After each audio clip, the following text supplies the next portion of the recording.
1801115, Prodi PGSD kelas 2C, Universitas Muhammadiyah Purworejo.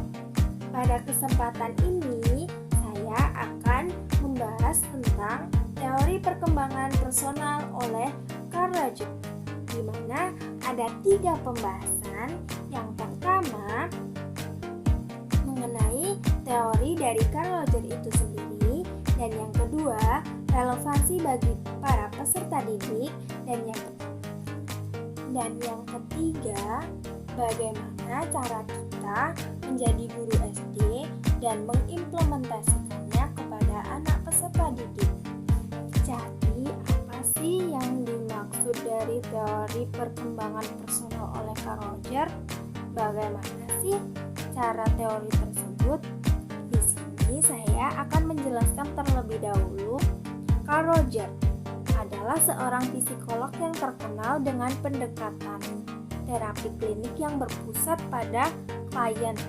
Dalam teorinya, Rogers memandang kesehatan mental sebagai proses perkembangan hidup alamiah, sementara kejahatan dan persoalan kemanusiaan lain dipandang sebagai penyimpangan dan kecenderungan alamiah.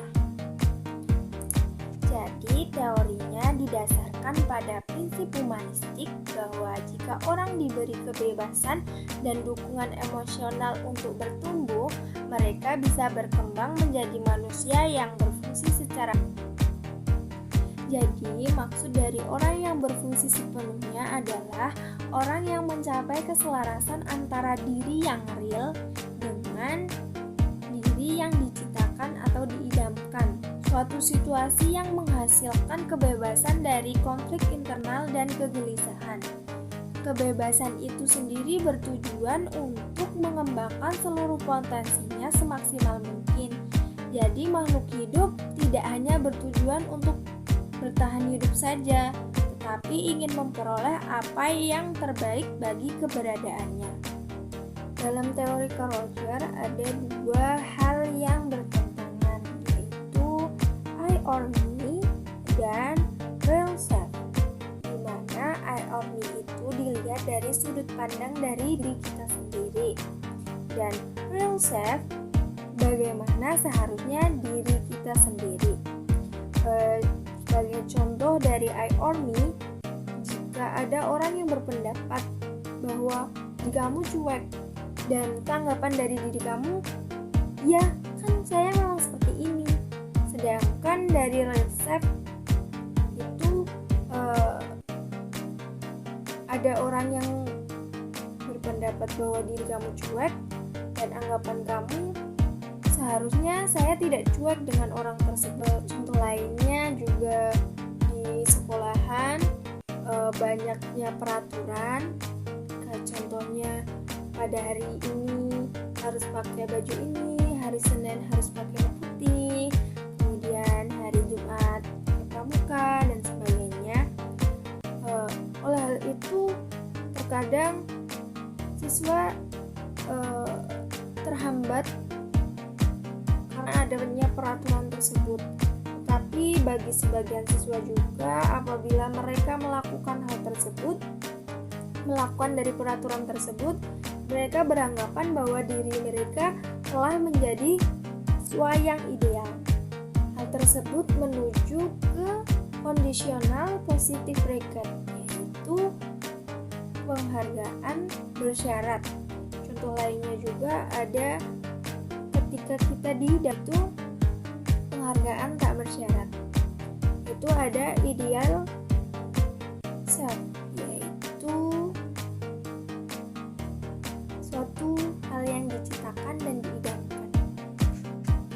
Dan sebagai guru, dalam mengajar kita harus dituntut kreatif dan inovatif agar peserta didik tidak merasa bosan dan senang dengan pengajaran yang kita ajarkan.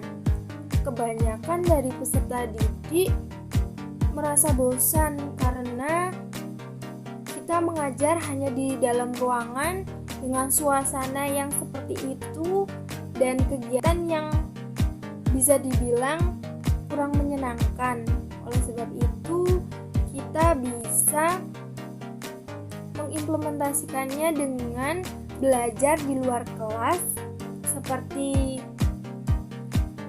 meminta anak untuk mencari hal-hal yang berkaitan dengan materi.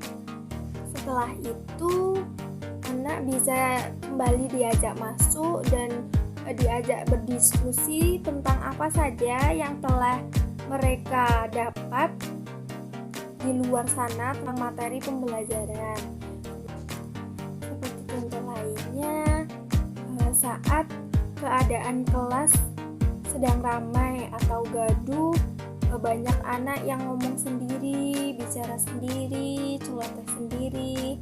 Kita sebagai guru untuk mengkondusifkan keadaan dalam kelas, gimana sih caranya?